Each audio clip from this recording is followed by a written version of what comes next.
Hi,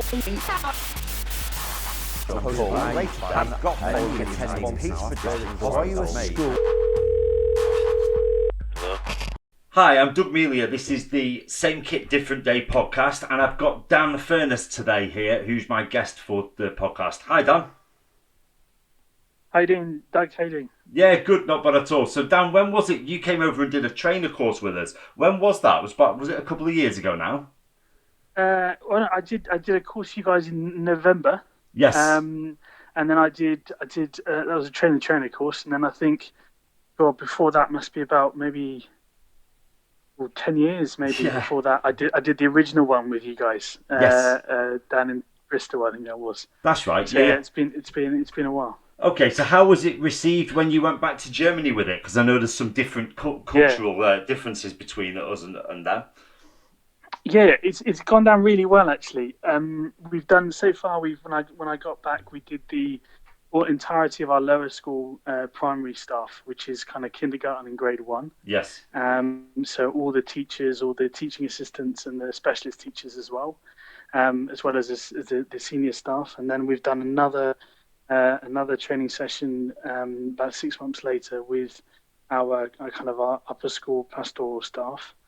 And then we plan to roll it out to the whole school eventually. Okay, great, excellent. And have you had many instances where it's been used? Mainly with the kindergarten kids. I mean, that was the main reason we need it. Unlike the school I was first working when I came across your company, which was an inner city school in Bristol. As an international school in Germany, it's a slightly different population of student, and I guess we don't have the amount of fights and things like that. So the way we're using Restraint is more around ensuring that any handling we're doing of our little ones is safe, and is avoiding risk, and we're mindful that we're not adding risk to a situation. Yeah, I think that's the main reason why we were looking to use it. But as I said, fights can always happen, and situations can always occur in any school where you might need to restrain to keep a child safe. And so that's why we want to make sure everyone's properly trained on it. Okay, great.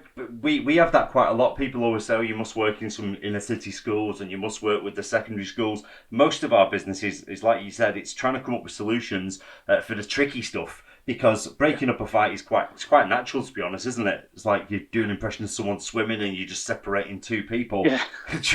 Even if you've got training, it doesn't always tend to work out like that. But for the little ones, it's difficult to even know where to start. And a lot of the time with the kindergarten staff, we'll say to them, okay, well, show us what you have been doing and show us how you've been managing it, and we'll talk you through sort of how we feel about that and see how you could do it better. And it's just moulding something with them, we often find. Yeah.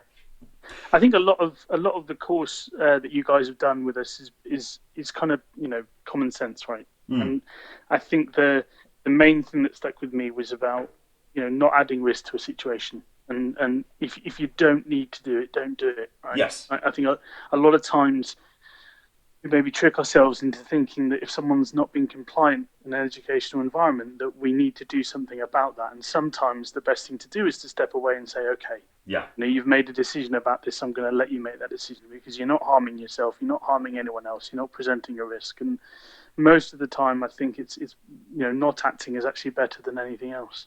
Yeah, we've in the UK. There's been a couple of conferences I've attended, and one of them we were talking that there was a bit of a miscommunication on stage where somebody said that restraint in schools is illegal, and I was thinking, well, I hope it's not, because no one told me, and I'm making a career out of it.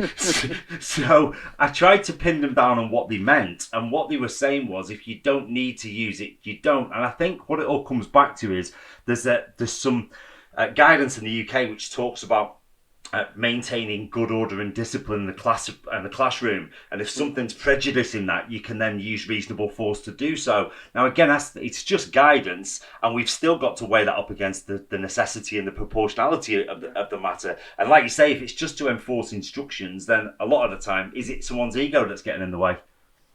Yeah, I think in any classroom environment, if you're having to use force to get something done, you've kind of lost the battle already, right? I mean, learning should be a lot more about fun and enjoying the experience, right? We shouldn't be using force to to cause it to happen. And I think, going back to your risk assessments and your risk averse kind of culture where you put things in place to avoid the need of it in the first place. And I think that's where basic behavior management comes in, right? And having good classroom behavior management is often the best way to avoid any of that. Yeah, 100%. And a lot of the time, people will get in touch with us and ask for the training. And when we go in and we do the legal briefing, we sort of find that they themselves pick holes in the procedures, and they say, yeah, do you know what? We could avoid 90% of these incidents if we just change the behaviour. Now, Dan, before I rant off, because I have a habit of doing that, I obviously know who you are and sort of where you've been and what you've done.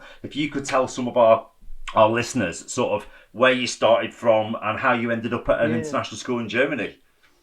Yeah, so my background's in social work, and I trained as a social worker in the UK at Bath University, and I left there. I was going to work in adolescent and leaving care, and so that's kind of working with, teenagers basically. Yes. Out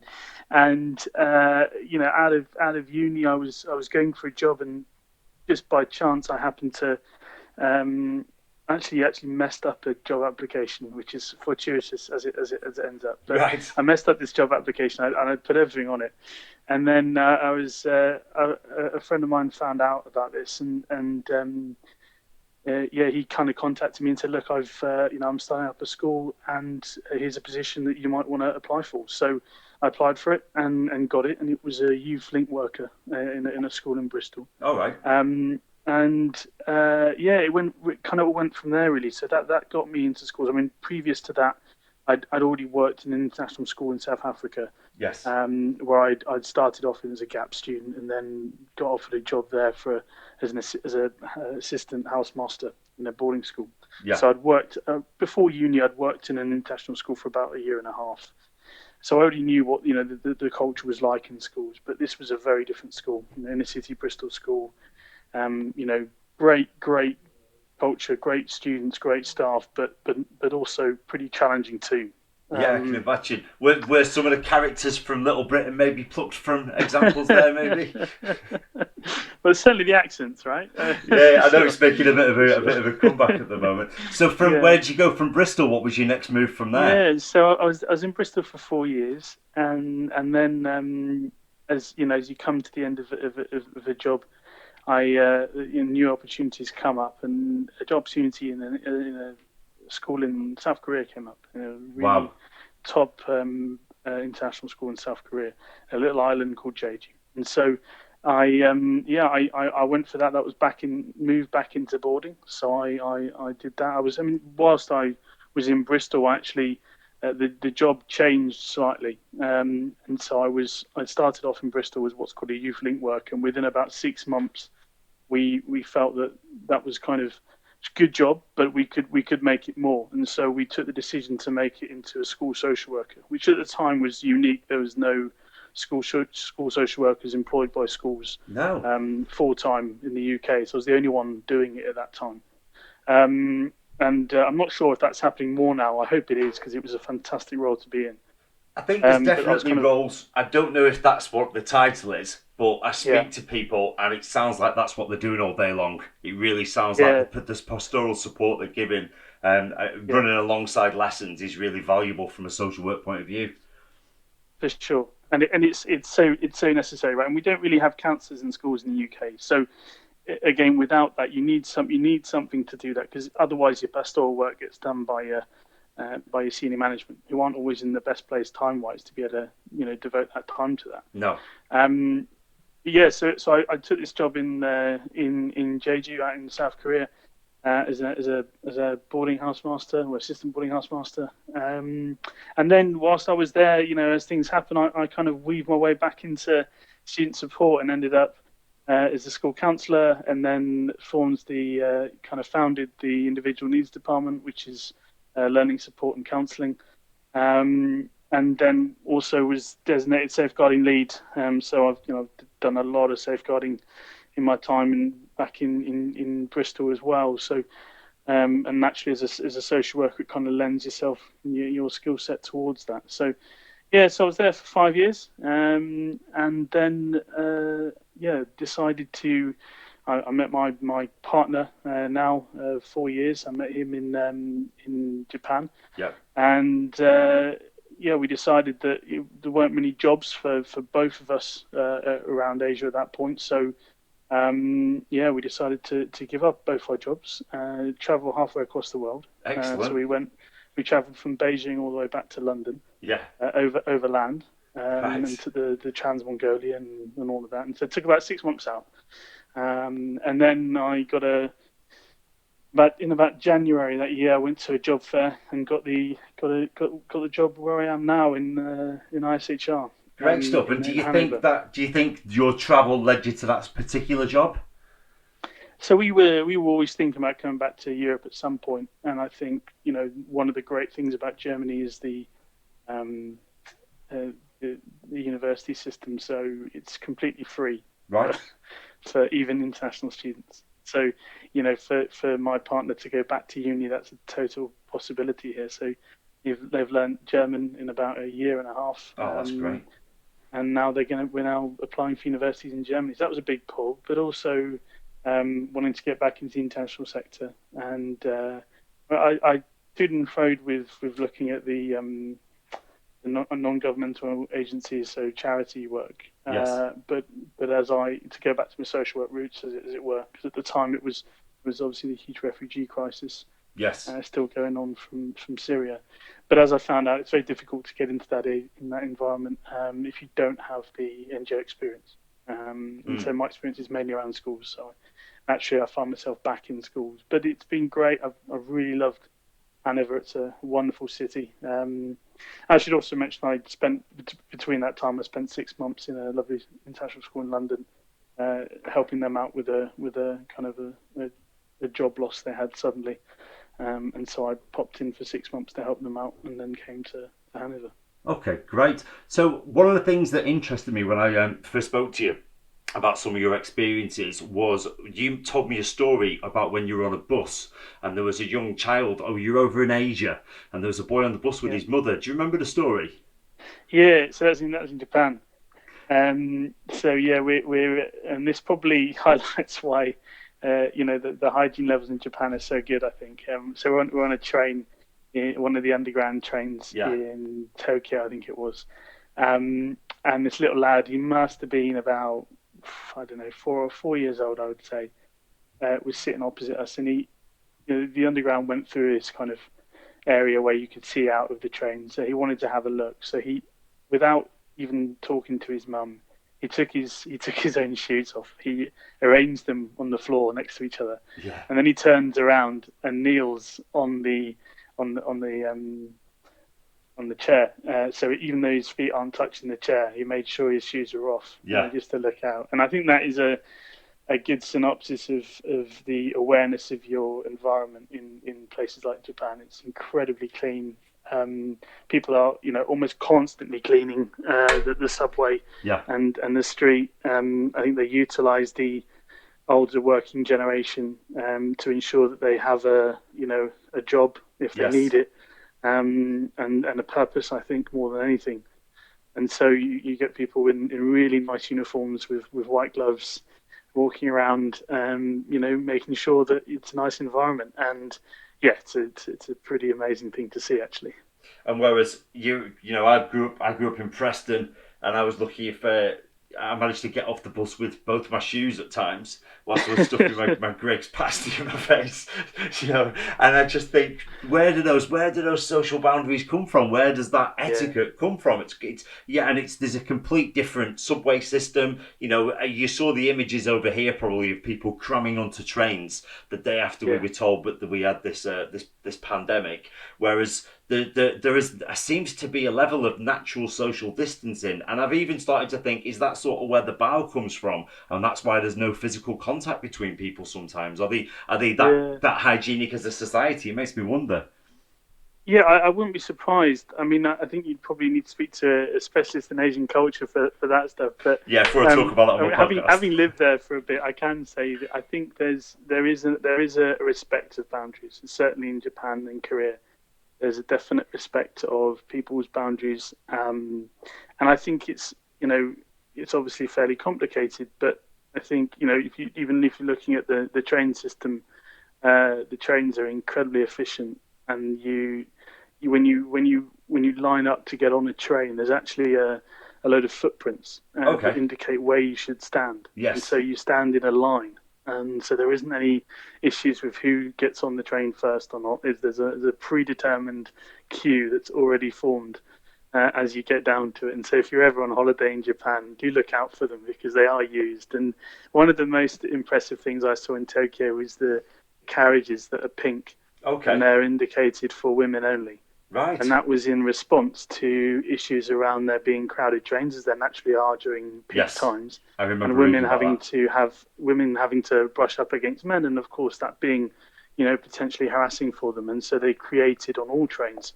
these women only trains, these women only carriages, so that women, if they didn't want to run the risk of being harassed, they could go there. And I think whilst some people may say that's sexist or outdated, I think it does make some common sense there. There's a And choice. The women they're not forced to go in the pink carriages. no, not at all. Not at There's all. a It's a choice. choice. Yeah, yeah, yeah. Whereas I've been doing quite a bit of work in India, and the trains over there and like, are an experience unto themselves. Yeah, You're so close together, and all the time, I sort of got my awareness around me. And I was queuing for booths the other day, which is like the Waitrose of the North. Those who don't know what that is, there is a gap sort of between me and the person in front of me, and I thought, do you know what? I actually don't feel like I'm gonna get pickpocketed here. So yeah, I was still had my awareness about me, but I thought I quite like this social distancing because I don't know if I like people on top of me anyway. So yeah, let's forget the whole transmitting viruses and things in the air. I'd rather people weren't stood on top of me, and I can see how the Japanese cultures evolved from that.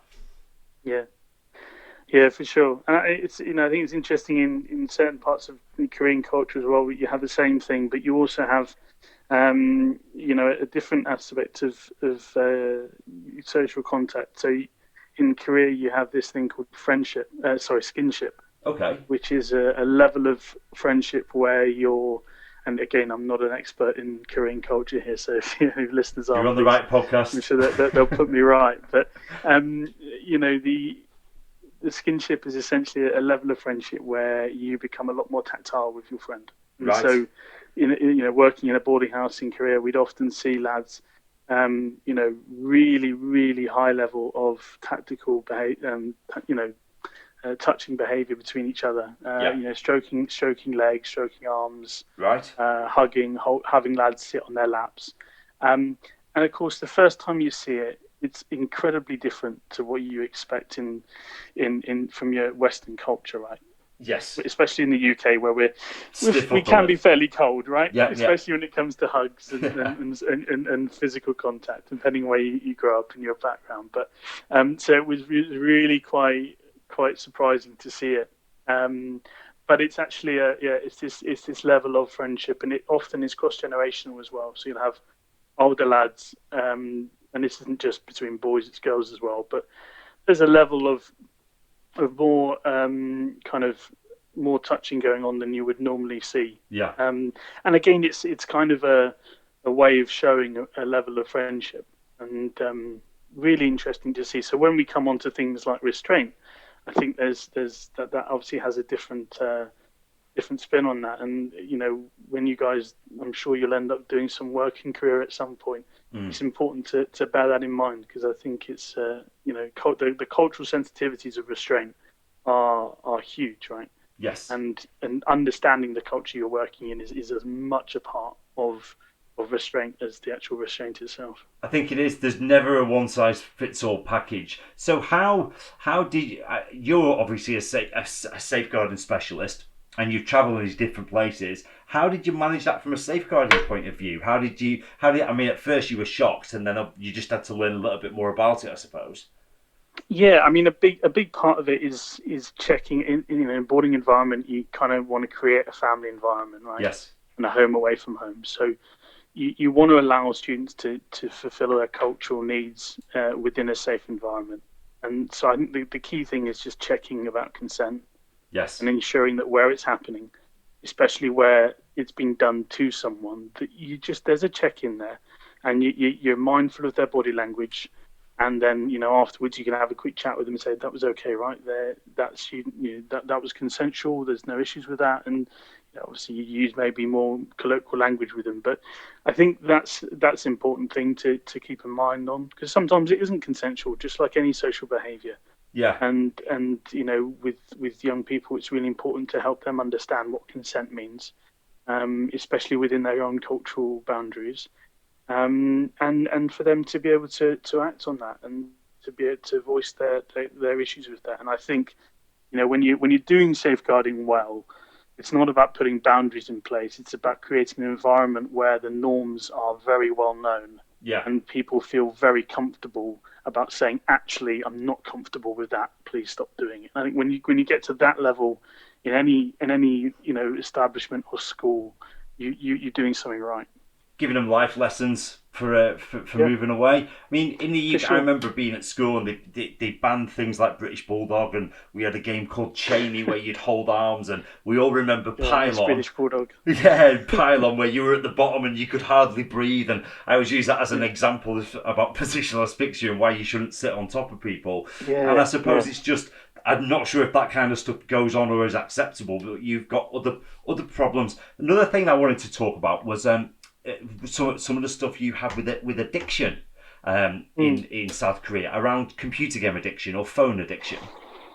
Yeah, I mean, look, I think this is a huge a global phenomenon Yes. right now, and I think young people's mental health, including addiction to social media and gaming, is something that we've never experienced before, and where it is right now is really quite concerning. I think what I saw in South Korea was specific to that environment, but again, I think is probably atypical of where all kids are going these days, especially with the fact that they all potentially have a computer in their pockets now. Yeah. So I think that's in the way that these games, a lot of the games that these kids are playing these days are, they're designed to be addictive, right? And they're Yes. designed to make money, and so and I'm sure no one designs them to cause harm, but the reality is that it does cause addictive behaviours with students. And so a lot of the work I do in safeguarding in any school I work in is working with parents to understand e-safety, understand how to keep your child safe online, and again understand how your child can keep themselves safe. And part of that is about understanding that addictive behaviours and what they look like, and do you have control over your social networking and your gaming, or does it control you? Yeah. And I think that's a key bit about any addiction, right? There's obviously different types of addiction, and again, I'm not an addiction specialist, but I think with any issues with addiction, it's about understanding, right? Who's in control here? Can I give this up? Do I have the ability to say, right, no more? And if I can do that for a long period of time, then I know that I've got control. Yeah. And if I can't do that, if something's stopping me from doing that, then that might tell me that I've got a problem here. But of Yes. course, knowing that you've got a problem is often the first step, and I'm sure that's a cliche, but Yeah. it's pretty clear, right? Yeah, it is. Um, Yeah, I mean, so I think helping kids see that, and as adults modelling that for them as well, right? And I think social networking is probably one that's even easier to model, right? When we're sat at a dinner table, yeah, do the parents have their phone out? Are they on social media while they're talking to the kids and telling them to get off their phones? Are we modeling that behavior for them? Or when we get home, do we put the phones in a basket and say, right, it's me and you time. The phones are away. yeah. Things like that, I think.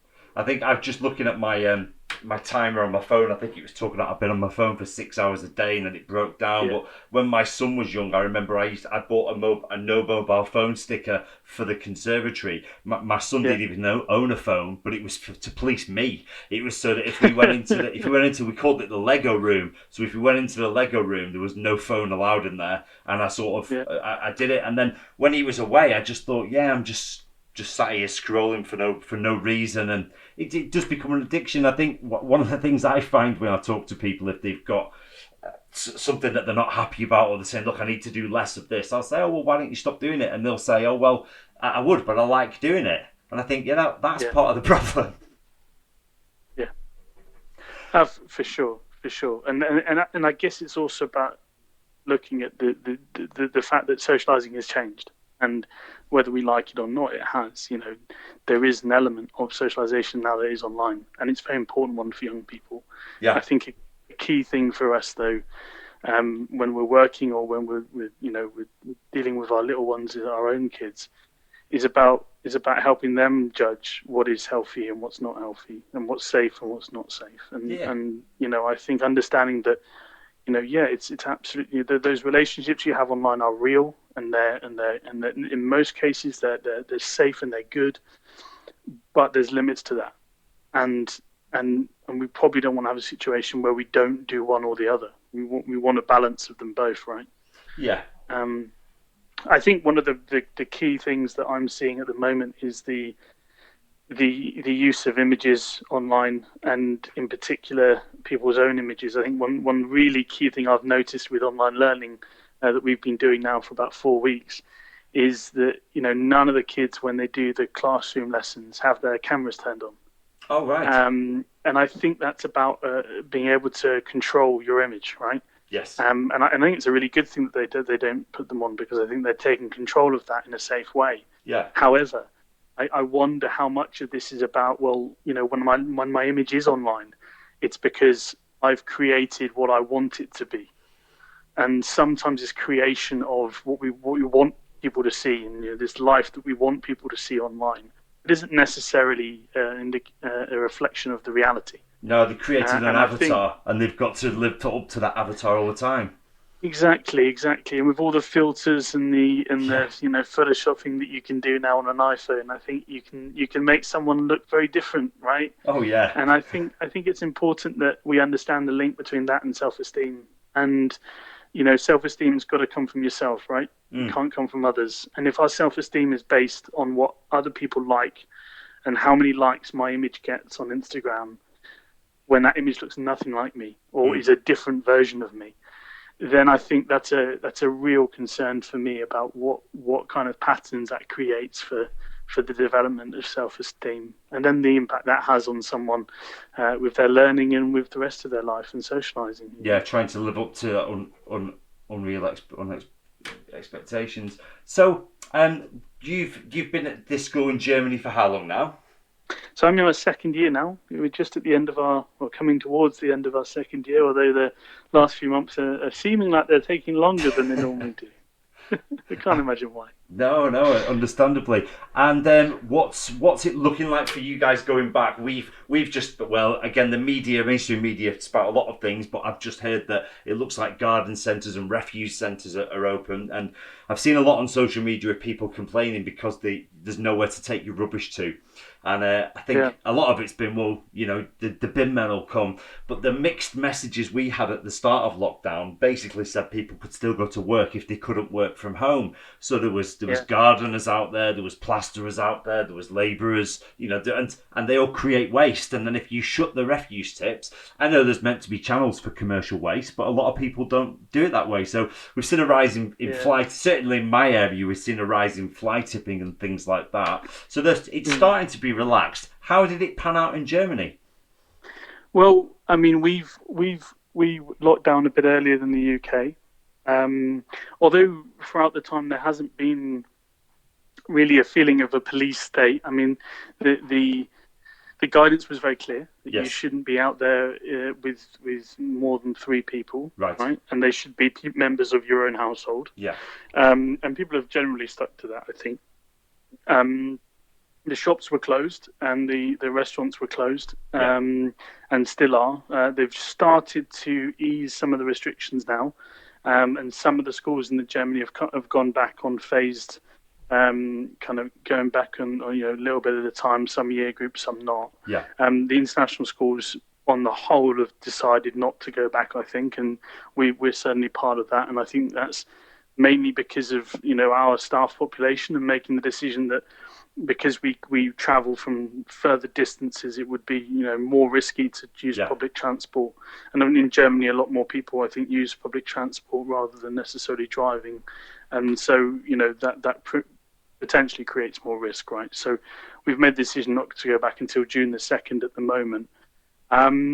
And I think the shops have stayed closed apart from the small ones, which have now been allowed to open if they only have a certain amount of people in them at a time. Yes. I mean, refuse-wise, Germany, I think, is having lived in Germany and the UK.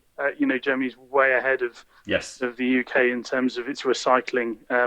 We have quite a few different bags that we put things in, and then they get taken away. For different levels of recycling. And you also have a really cool system where for all your beer bottles and your any glass bottles that you have, there's like a sale and return thing on it where you spend a little bit more when you buy them, and then when you take them back, you get money back for the empties. Like when we were And so kids.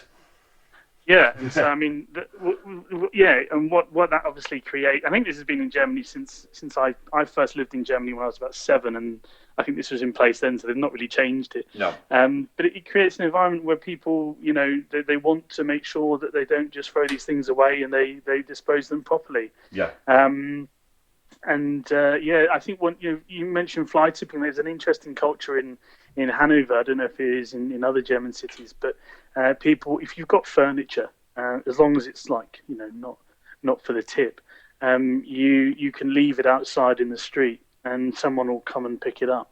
And Right. so it's quite common to walk around the streets of Hanover, especially the residential areas, and see a lamp or a table or a chair, sometimes an entire sofa. And people just pick these up and repurpose them, and it seems to work. Nothing stays out for longer than a week. So I imagine there's some kind of organisation that come and there is this one organisation actually that drive around regularly and pick everything up and then take it to this shop that sells everything for much cheaper. So, and then that's like a charity, right? So Yeah. I think there's various systems in place that seem to be working, but on the whole, I think the German population are pretty good at following rules, from what I can see.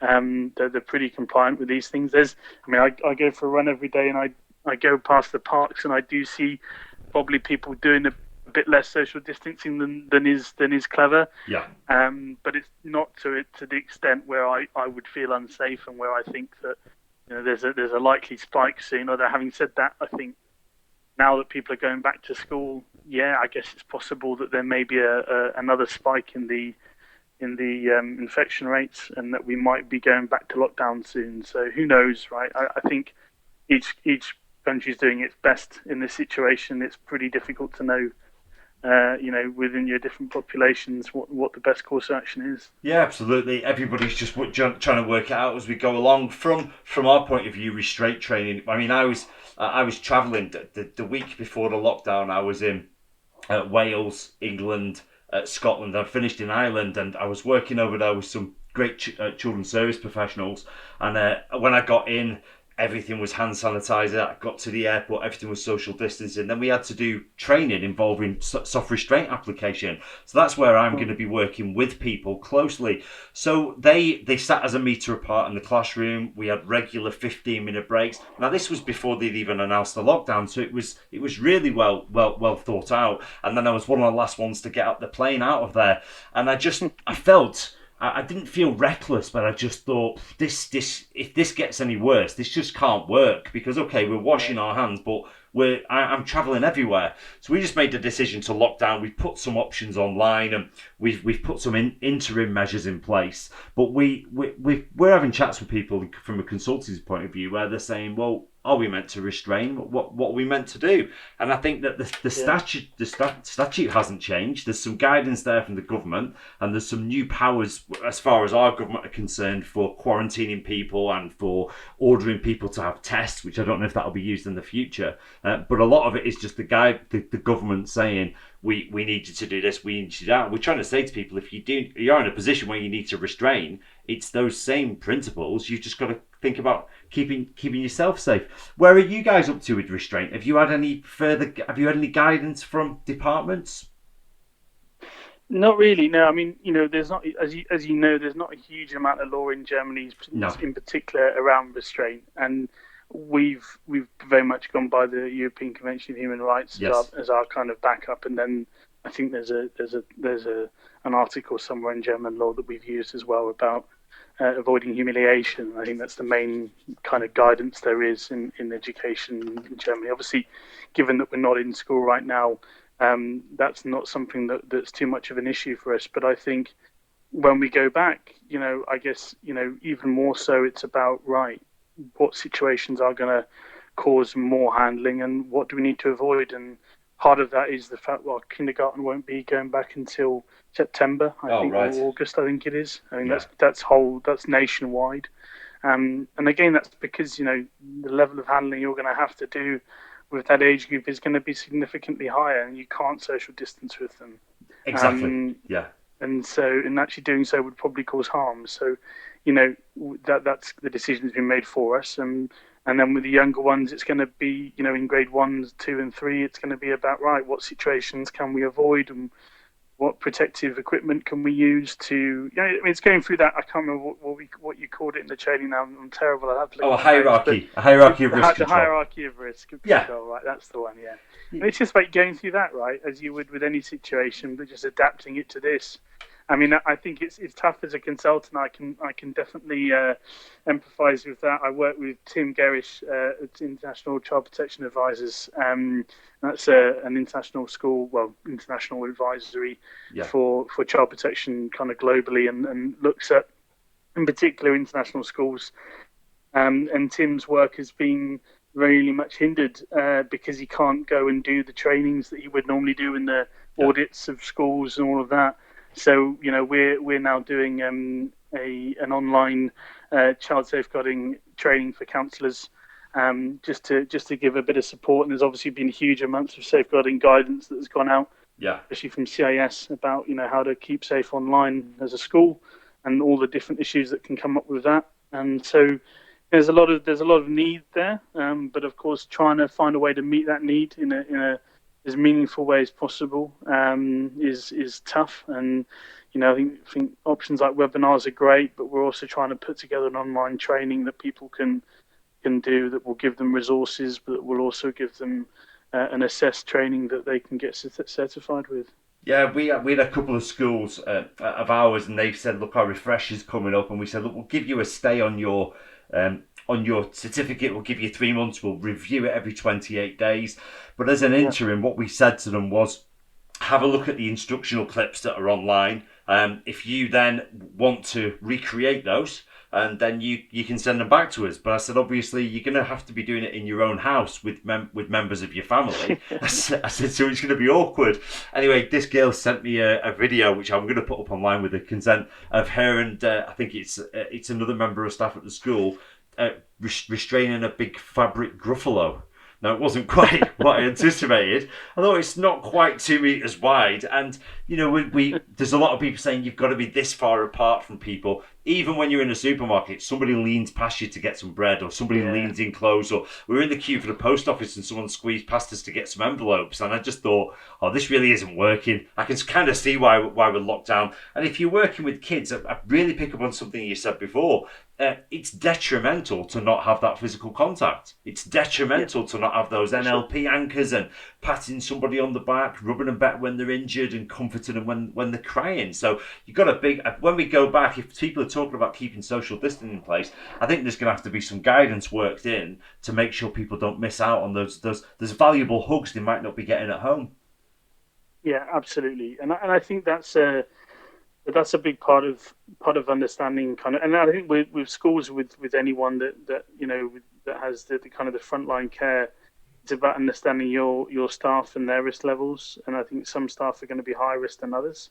Yes. And understanding that and not putting them in the position you don't need to put them in. Yes. There's only, look, as Doug, with any risk, there's only so much you can do to mitigate. That's right. And often people get obsessed with trying to remove risk when you can't actually remove risk, but you can mitigate it, and you can put in some common sense approaches that say, right, there is going to be risk here.